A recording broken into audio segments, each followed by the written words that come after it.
नमस्कार दोस्तों, मेरा नाम है रंजीत और आज है तारीख 31 मई 2025 और आज के द हिंदू न्यूज़पेपर का हम एनालिसिस करेंगे।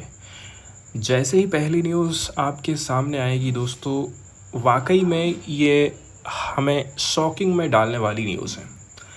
अभी तक लेबर के बारे में हमने ज़रूर पढ़ा था, सुना था, देखा भी था लेबर लोगों को, लेकिन बंधुआ मजदूर के बारे में अभी तक आँखों से देखा हुआ जो वर्णन यहाँ पर आप देखेंगे ना, वो वाकई में दिल दहला देने वाली घटना है।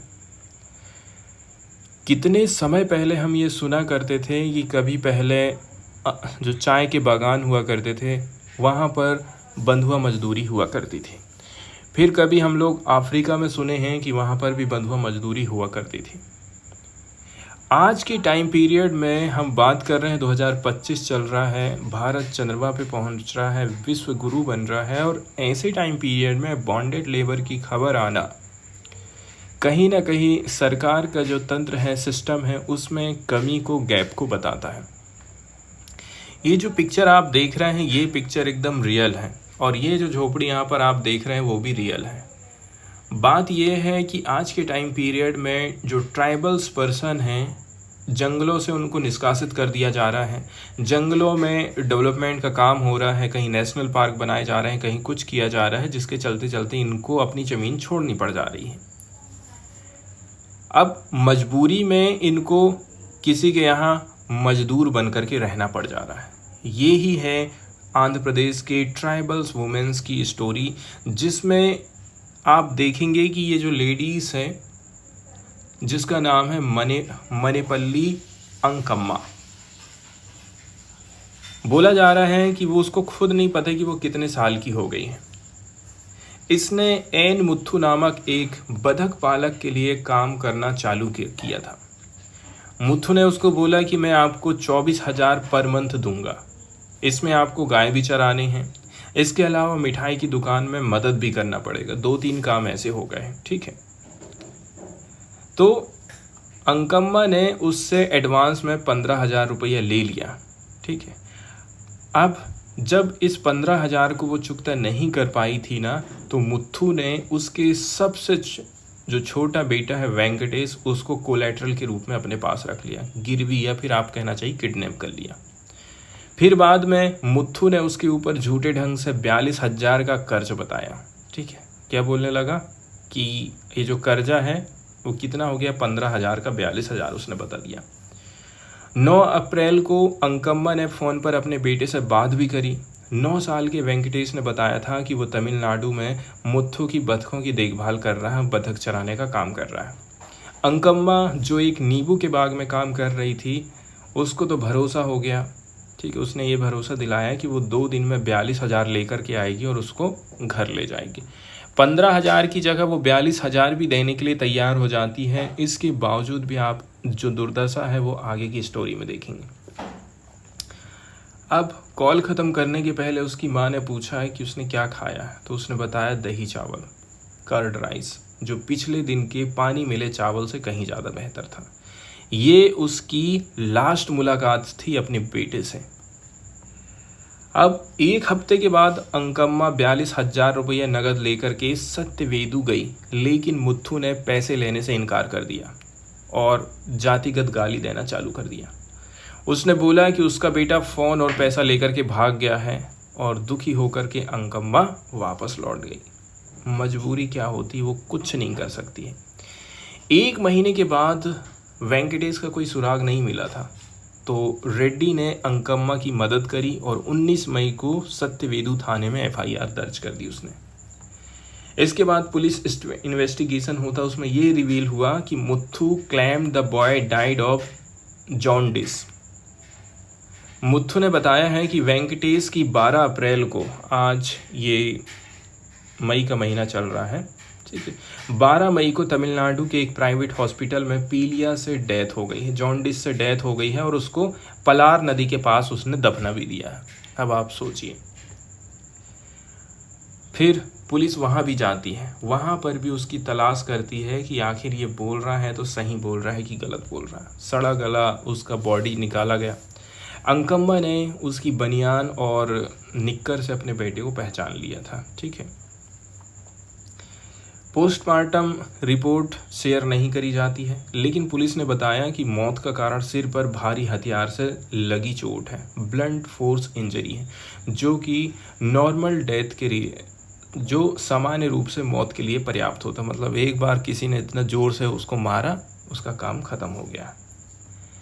अब इसके बाद मुथ्थू, उनकी पत्नी और उनका बेटा, इन सबको अरेस्ट किया जाता है अलग अलग कानून के अंतर्गत, जैसे कि bonded labour system abolition act 1976, child labour act 1986, juvenile justice act 2016 and SC/ST act, prevention of atrocities act 1989। इतनी सारी धाराएं उसके ऊपर लगी हैं, आप सोच लीजिए। इसके बाद पुलिस ने एक धारा और जोड़ दी, FIR में भारतीय न्याय संहिता 2023 मर्डर को भी ऐड कर दिया जाता है इस FIR में। बंधुआ मजदूरी का अर्थ है कि कर्ज चुकाने के लिए किसी को जबरन काम करने के लिए मजबूर करना। कानून इसे प्रतिबंधित करता है, लेकिन कार्यकर्ताओं का कहना है कि ये जो प्रथा है अभी तक कंटिन्यू है, अभी तक खत्म नहीं हुई है। तो थुरकापल्ले गांव में रेड्डी के घर के बाहर एक सपाट पत्थर पर बैठी अंकम्मा चुपचाप रोती रही। वो और उसका पति प्रकाश रेड्डी के 12 एकड़ के नींबू के बाग की देखभाल करते हैं। भैंस चराना है और छोटे मोटे काम करके इनको मिलता 15,000 पर मंथ।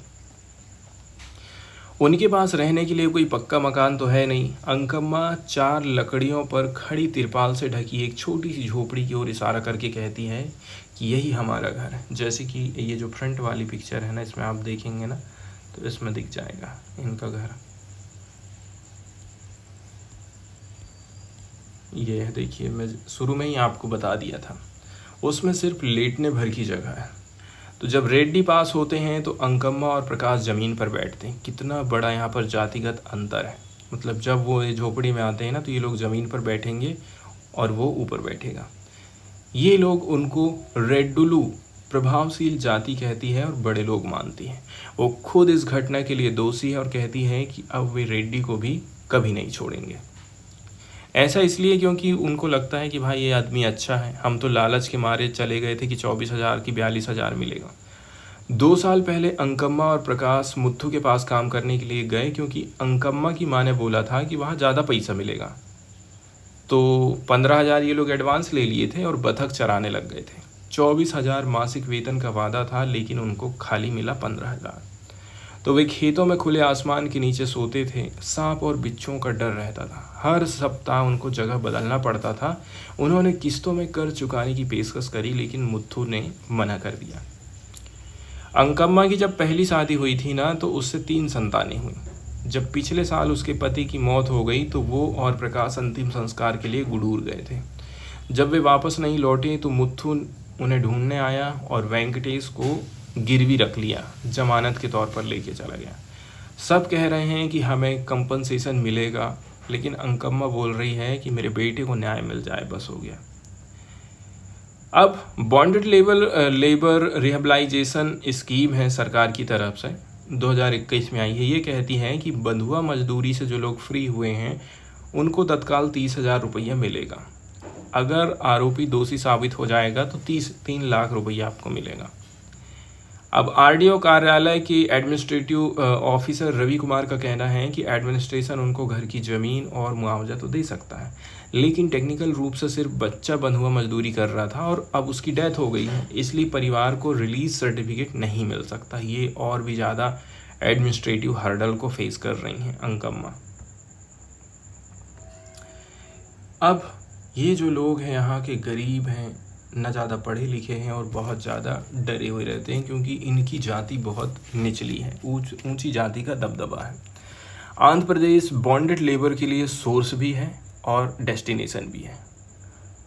अब ये समस्या पहले जैसी व्यापक तो नहीं रह गई है, लेकिन कई सारे मामले ऐसे हैं जिनकी रिपोर्ट ही नहीं हो पा रही हैं। उड़ीसा, मध्य प्रदेश, पश्चिम बंगाल, छत्तीसगढ़ से आने वाले जो माइग्रेंट लेबर हैं, इसके अलावा लोकल लेवल पर सबसे ज़्यादा गरीबी और पिछड़े हुए रहने वाले लोग इस जाल में फंस जाते हैं। तो रावी सुनील कुमार, जो कि वेट्टी विमोचना कोएलिशन एक NGO चलाते हैं, वो बताते हैं, ये सारी जानकारी उन्होंने दिया। कोएलिशन द्वारा जो डेटा इकट्ठा किया गया है उसके हिसाब से देखा जाए जनवरी 2023 से अब तक आंध्र प्रदेश में 402 लोगों को बंधुआ मजदूरी से मुक्त कराया गया है। आप सोच सकते हैं कितनी ज़्यादा कंडीशन ख़राब है। ज़्यादातर जो लोग थे ना अंकम्मा के जैसे ही यनादी कमेटी के लोग हैं। अब फिर इसके बाद आप देखेंगे 2008 की एक रिपोर्ट आई है। क्या आई है? National commission for denotified nomadic and semi nomadic tribes. Yanadis जो हैं उन 59 डी नोटिफाइड ट्राइब्स में आते हैं, 60 nomadic tribes of Andhra Pradesh में आते हैं। ये यदि हम 2011 की जनगणना के हिसाब से देखेंगे ना तो लगभग 5 लाख से भी ज़्यादा यनादीज आंध्र प्रदेश में और तेलंगाना में रहते हैं। बहुत सारी रिसर्च करी गई है, जैसे कि आंध्र प्रदेश के centre for study of social inclusion की यदि हम बात करते हैं तो यहाँ पर रिसर्च असिस्टेंट नूर बासा बाबावली बोलते हैं कि यनादी कम्युनिटीज़ बहुत गरीब हैं। साक्षरता की जो दर है, एजुकेशन का जो रेट है वो 35% है। कानून की जानकारी नहीं है, समाज का भय है, यही सारी चीज़ें हैं जिसके चलते चलते ये मुख्य धारा से अलग हो जाते हैं। इनके पास ना कोई संपत्ति है और वे लोग नहरों के किनारे या फिर पहाड़ी इलाकों में रहते हैं। बाबावली बोलते हैं कि अंकम्मा कहती है उन्हें ये भी नहीं पता है कि वेट्टी चाकरी बॉन्डेड लेबर इलीगल है। मतलब बहुत सारे जो यनादी कम्युनिटीज़ के लोग हैं ना डर की वजह से अपनी समस्याएं नहीं बता पाते हैं। चा वेंकटेश्वरलू जो कि अल्लूरू गांव के यनादी लीडर हैं, वे एक और मामला याद करते हैं जिसमें पलनाडु डिस्ट्रिक्ट में 2 बंधुआ मजदूरों की करंट लगने से मौत हो गई थी, लेकिन इनकी फैमिली अभी भी बॉन्डेड लेबर के रूप में काम कर रही है। एक और व्यक्ति की यहाँ पर चर्चा करी जाती है, कट्टी कोटैया 56 साल के हैं, यनादी कम्युनिटीज़ से। चिलकलूरीपेटा में बंधुआ मजदूरी से भाग निकले थे, इनकी किस्मत थी। उनका परिवार 10,000 के कर्ज के बदले 20 साल तक बंधुआ मजदूरी करते रहा और वो कर्ज बढ़ कर के 15 लाख हो गया था। इनको कई बार बेचा गया और सबबुल लकड़ियों, मतलब जो कागज़ इंडस्ट्री में यूज़ होती है ना, इसको काटने के लिए मजबूर किया गया। वो और उनकी पत्नी रोज़ 2 टन लकड़ी काटते थे और हफ्ता में मिलता था मात्र 1500, जबकि अभी का जो रेट चल रहा है वो 500 रुपये प्रति टन चल रहा है। अब हम बात कर लेते हैं इन लोगों की रिहाई, राज्य की नीतिगत विफलताएं और प्रशासन की लापरवाही को यहाँ पर उजागर किया जाता है। ये काम शुरू के 5 महीने तक तो ठीक रहते हैं, फिर हमारे मालिक हमें रोज़ की मजदूरी देना बंद कर देते हैं। हफ्ते में बस 1000 मिलेगा, हमें बीमार होने पर भी काम करना पड़ता है, हमारी आवाजाही रोक दी जाती है, ऐसा कहना है। कोटैया का कहना है कि महामारी के दौरान कोविड-19 के दौरान एक पुलिसकर्मी ने उन्हें भागने को बोला था।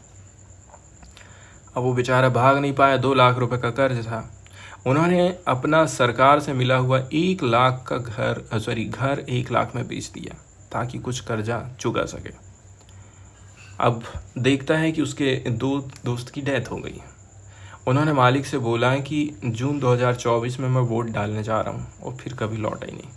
मालिक ने तो थोड़ा हल्ला गुल्ला किया, लेकिन प्रकाशम डिस्ट्रिक्ट के अधिकारियों ने हस्तक्षेप किया और उनको रिलीज सर्टिफिकेट और सेफ्टी प्रोवाइड करी थी। वेंकटेश्वरलू कहते हैं कि भले ही रिलीज सर्टिफिकेट मिल जा रहा है इन लोगों को, लेकिन रिहेबिलाइजेशन बहुत देरी से हो रहा है। कई सारे बंधुआ मजदूर, इन लोगों की ज़मीन नहीं है, रोजगार नहीं है, फिर से पुराने मालिकों के चंगुल में चले जाते हैं। आज कोटैया एक खुले झोपड़े में रह रहे हैं जिसमें सिविल सोसाइटी के बुनियादी सामान है, जैसे कि सोफ़ा, खाट, कूलर। वो मछली बेच करके गुजारा करता है, कभी 200 रुपये मिल रहा है, कभी 400 मिल रहा है। आज मात्र 100 रुपये कमाया है, लेकिन कम से कम अब कोई सताता तो नहीं है।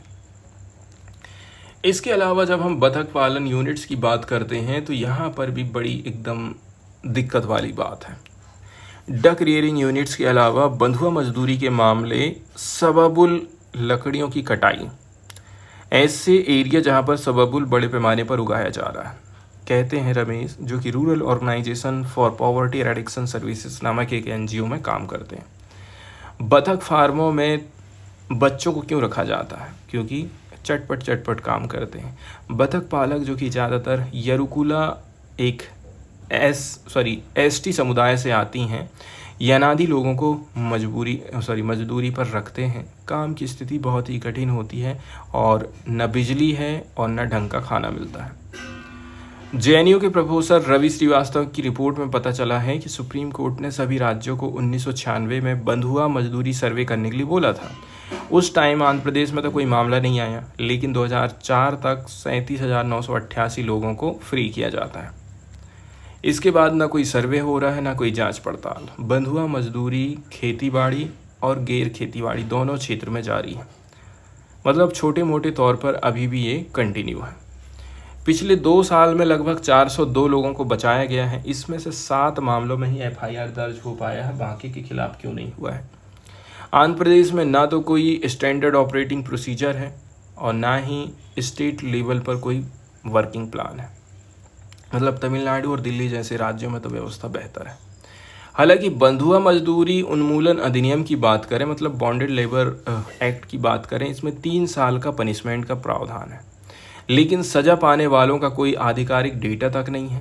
इस कानून के अंतर्गत जिले लेवल पर निगरानी और सतर्कता विजिलेंस एंड मॉनिटरिंग कमेटी बनाना जरूरी है, लेकिन जैसे कि प्रकाशम डिस्ट्रिक्ट में ये सिर्फ पिछले साल ही बनी। अधिकारी को ये भी नहीं पता है कि कानून को लागू करने की जिम्मेदारी कौन से डिपार्टमेंट की है। सबसे पहली बात यह है, बंधुआ मजदूरी को ऑर्गेनाइज क्राइम के रूप में मान्यता दो। सरकार को रिहेबिलाइजेशन एंड इनका जो पुनर्वास है, रिहेबिलाइजेशन है, इनकी सेफ्टी है, इसके लिए एक अलग से नोडल विभाग बनाना पड़ेगा। संकटग्रस्त लोगों के लिए एक टोल फ्री हेल्पलाइन नंबर बनानी चाहिए। अगर ऐसी कोई सुविधा रहती ना तो शायद अंकम्मा अपने बेटे को नहीं खोती। इसके बाद सेकंड एडिटोरियल वाले हिस्से की तरफ यदि हम जाएंगे दोस्तों, तो पार्टिकुलरली ये हमारी लर्निंग एंड लाइवलीहुड के बीच में एक पॉजिटिव संबंध को बताने का काम करती है। राइटर का कहना है कि लर्निंग को और रोजी रोटी को, नौकरी को एक सोशल कॉन्ट्रैक्ट के रूप में हमें देखना जरूरी है, जो कि एक दूसरे को गारंटी दे। जैसे कि मैं पढ़ाई कर रहा हूँ तो मैं कुछ लाइवलीहुड पा सकूँ, मैं कुछ रोजी रोटी कमा सकूँ। अगर पढ़ाई लिखाई करने के बावजूद मैं कॉलेज कर लिया हूँ, आईटीआई पॉलिटेक्निक कर लिया हूँ, बीई कर लिया हूँ, और इसके बावजूद भी मुझे यदि रोज़गार नहीं मिल रहा है तो मेरी पढ़ाई पानी में चली गई, कोई मतलब ही नहीं रह जाएगा। इसका मतलब ये हो गया है कि शिक्षा केवल ज्ञान प्राप्त करने का माध्यम ही नहीं होना चाहिए, जमाना बदल रहा है, बल्कि ये भी तो सुनिश्चित करना पड़ेगा कि उस ज्ञान से व्यक्ति जीवन यापन कर सके, रोजी रोटी कमा सके। यदि हम बात कर लेते हैं स्टार्टिंग पॉइंट में, कॉलेज एडमिशन सीजन अभी ये चल रहा है। जैसे हम बारिश के मौसम की बात करते हैं, जून जुलाई का मौसम रहता है, कॉलेज में स्कूल में एडमिशन का टाइम रहता है। इस टाइम पीरियड में इंस्टीट्यूशंस अपने आप को बोलते हैं कि हम आपको नॉलेज प्रोवाइड करेंगे, ट्रांसफॉर्मेशन लाएंगे आपकी लाइफ में, रिसर्च एक्सीलेंस प्रोवाइड करेंगे आपको। इस प्रकार से वो एडवर्टाइज करते रहते हैं खुद को as a centre of academic growth, लेकिन रिजल्ट फिर आप देखेंगे तो इस प्रकार से 0 आ जाता है। जब हम बात कर लेते हैं under graduate, post graduate and PhD वाले लोगों, डॉक्टरेट लेवल पर इनरोलमेंट में तो हमें वृद्धि तो दिखाई देती है, ठीक है। This looks like a positive trend. इसके बावजूद भी यहाँ पर कुछ हिडन इश्यूज हैं, जैसे कि डिग्री तो इंक्रीज हो रही है लेकिन उस हिसाब से जॉब नहीं ग्रो हो पा रही हैं उसी रफ्तार में। यही मिसमैच हमको दिखाई दे रहा है। इसको कैसे करके हम ठीक कर सकते हैं, क्वेश्चन यहाँ पर ये है। यदि हम बात कर लेते हैं गवर्नमेंट डेटा के हिसाब से, तो अनएम्प्लॉयमेंट इंक्रीजेस हो रहा है हायर एजुकेशन के साथ साथ। 12वीं वाले लोग कुछ ना कुछ कमाई धमाई कर रहे हैं, जिसने कॉलेज कर लिया है वो लोग बेरोजगार, पीएचडी वाले बेरोजगार और बड़ी बड़ी एजुकेशन वाले लोग बेरोजगार हैं। ये एक कहना चाहिए, भारत में शिक्षा स्तर बढ़ने के साथ अनएम्प्लॉय रेट भी बढ़ रहा है। ये एक विरोधाभासी वाले आंकड़े हमको दिखाई देते हैं, जो ये चीज़ बता रहा है कि एकेडमिक अचीवमेंट और एम्प्लॉयबिलिटी के बीच में एक गैप है, जिस पर तुरंत ध्यान देना जरूरी है। अब ये वाली जो चुनौती है, स्पेशली यदि हम देखेंगे ना, तो नॉन एलाइड इंस्टीट्यूशन में बहुत ज़्यादा गंभीर है। जैसे कि टायर 2 और टायर 3 के कॉलेज की बात करते हैं, जहाँ लोग बीए कर रहे हैं, बीकॉम कर रहे हैं, बीएससी कर रहे हैं। इन कॉलेजों के पास में क्या है ना, रिसोर्सेस नहीं रहता, पैसे धेले की कमी और इंडस्ट्री कनेक्शन भी नहीं है। इनका पाठ्यक्रम बदलते जॉब मार्केट के हिसाब से नहीं है, आपको पढ़ाते जाएंगे हिस्ट्री भूगोल और वो कोई काम का नहीं रहेगा। इस प्रकार से जो टीचिंग है इस प्रकार के इंस्टीट्यूशन में मोस्टली थ्योरेटिकल चीज़ रहती है एंड स्टूडेंट लोग लर्न करते हैं एकेडमिक कॉन्सेप्ट को, बस प्रैक्टिकल स्किल वो सीख ही नहीं पाते। जैसे कि कोई इंग्लिश लेके पढ़ रहा है, वो शेक्सपियर के बारे में समझ रहा है, अध्ययन कर रहा है, लेकिन उसको ये नहीं पता कि प्रोफेशनल ईमेल कैसे करके लिखना है। इकोनॉमिक्स लेने वाले स्टूडेंट को ये नहीं पता रहता है कि एक्सेल को कैसे करके आप यूज़ करोगे। तो एक कुल मिलाकर के देखा जाए ना तो पढ़ाई का जो रिजल्ट है वो जीरो यहाँ पर हमको समझ में आता है। इसके बाद आगे यदि हम देखें दोस्तों, ये जो डिस्कनेक्ट है इस बात की तरफ इशारा कर रहा है कि लाखों जो ट्रेंड युवा है, पढ़े लिखे बच्चे हैं, अपनी डिग्रियों को करियर अपॉर्चुनिटीज़ के जगह में मतलब रोजी रोटी में नहीं बदल पा रहे हैं। डिग्री तो है लेकिन उस डिग्री से नौकरी उनको नहीं मिल पा रही है। ये जो प्रॉब्लम है एक एकेडमिक कल्चर लेकर के आ रही है जो कि वैल्यू करती है थ्योरी को। हमारे देश में जैसे कि बस थ्योरी पढ़ते जाओ एंड रिसर्च मतलब scholarship more than practical skill. Theory और रिसर्च के ऊपर आप फोकस कर रहे हैं, प्रैक्टिकल स्किल बच्चों को नहीं प्रोवाइड कर रहे हैं। इसी के चलते चलते फिर बच्चे कुछ सीख नहीं पाते। भारत के जो टॉप कॉलेजेस हैं यहाँ पर आप देखेंगे ना, हायर एजुकेशन को देखा जाता है एज एन एंड गोल, ठीक है, not as a path of employment. मतलब खाली डिग्री मिल गई ना, काम ख़त्म करो, एम्प्लॉयमेंट मिले चाहे मत मिले इसकी तरफ कोई ध्यान नहीं देता है। Getting a job quickly is not always seen as important. और हमारे देश की सरकार ये चीज़ नहीं सोचती है कि बच्चे को जल्दी से जल्दी नौकरी मिल जाए, वो तो देखती है कि जल्दी से जल्दी इसको डिग्री कैसे करके हम दे दें। पोस्ट ग्रेजुएट लोग की बात करें, इसके अलावा जो लोग पीएचडी कर रहे हैं, इसकी पढ़ाई कई बार केवल इंटेलेक्चुअल फुलफिलमेंट के लिए नहीं बल्कि जॉब मार्केट से बचने के लिए करी जाती है। मतलब हम बेरोज़गार नहीं रहेंगे, ऐसा इसलिए है क्योंकि मैं जहाँ से पढ़ूंगा ना मैं वहीं पर पढ़ाने लग जाऊंगा तो मेरे को 2-4 रुपए की आमदनी हो जाएगी, जो फिर से उसी प्रणाली को आगे बढ़ाते हैं जो कि प्रैक्टिकल स्किल डेवलपमेंट की अनदेखी हो रही है। ये चीज़ आप मान लीजिए कि सरकार ने इस समस्या को पहचाना है। जैसे कि बहुत सारे प्रोग्राम चलाए जा रहे हैं, skill India, startup India, national education policy, इनके प्रयासों के माध्यम से skill development, vocational training and entrepreneurship को बढ़ावा दिया जा रहा है, लेकिन अभी ये चीज़ें अधूरी हैं।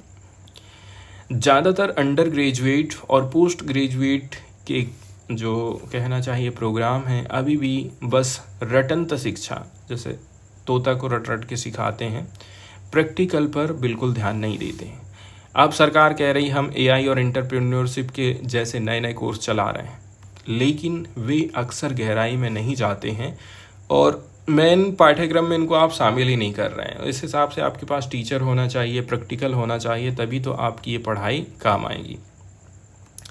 कुछ कंट्रीज़ हैं जिनसे हमें सीख लेने की ज़रूरत है, जैसे कि चाइना और जापान जैसे देशों ने एजुकेशन को अपनी इकोनॉमिक स्ट्रेटजी के साथ जोड़ लिया है।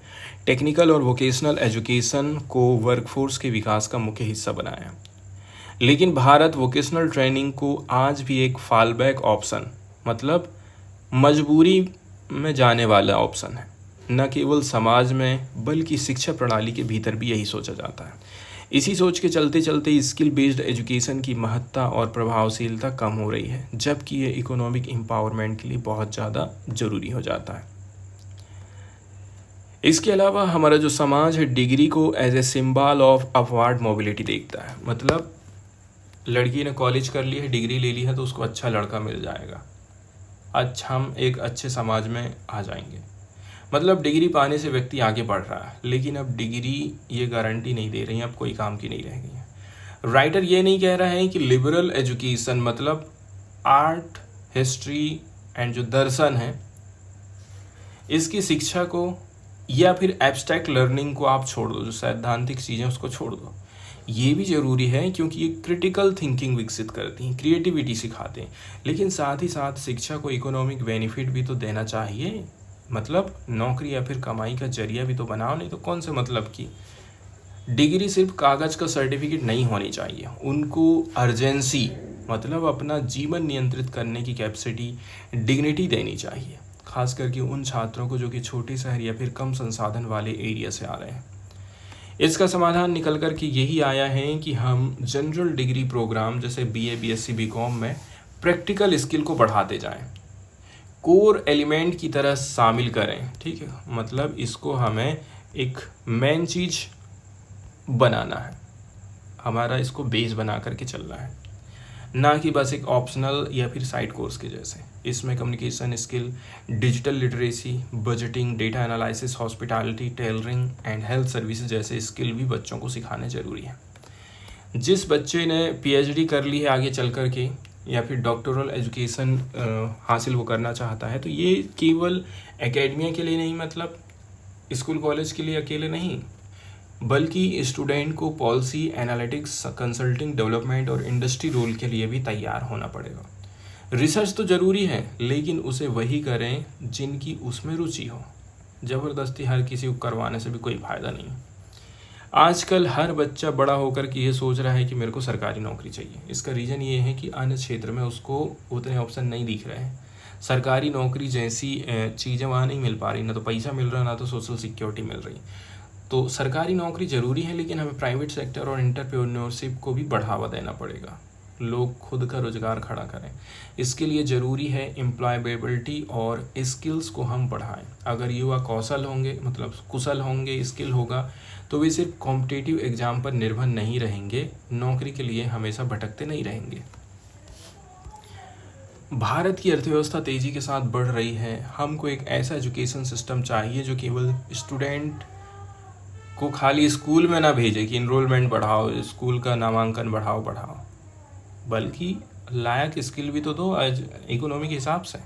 हमको एजुकेशन को एक सोशल कॉन्ट्रैक्ट की तरह देखना है, जिसमें ये गैर सिर्फ प्रमाण पत्र नहीं, बल्कि सीखने और आजीविका के बीच में एक सार्थक संबंध सुनिश्चित करेगा, गारंटी देगा।